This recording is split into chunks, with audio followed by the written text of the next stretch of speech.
Massimo della Place e Numero Magazine, quello 24.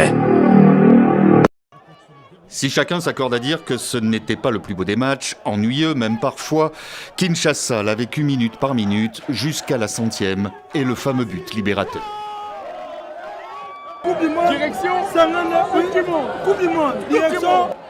Victoire pluvieuse, victoire heureuse et enfin ce ticket en poche pour la Coupe du Monde tant attendue. C'est une qualification historique depuis 52 ans. Nous attendons une belle prestation pour la RDC.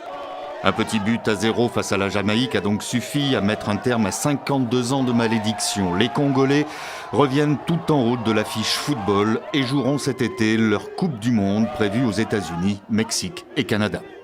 Très contente. Je ne m'attendais pas, j'avais perdu l'espoir, mais là, je suis très contente. Bravo l'équipe. Ce sera la deuxième fois de leur histoire, l'aboutissement de 3 ans d'efforts après des années de doute et de manque de repères.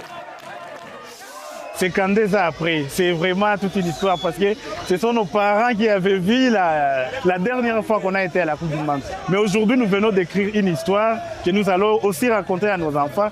Le pari est gagné, les Léopards semblent aujourd'hui à même de rivaliser avec les plus grandes nations africaines. À 13 000 km de là, au Mexique, leur entraîneur ne peut que savourer la victoire de tout un pays.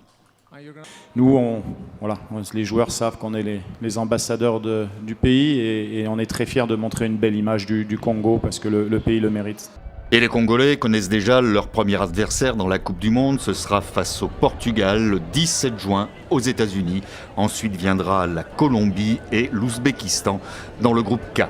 La République démocratique du Congo devient le 10e pays africain à se qualifier pour ce mondial.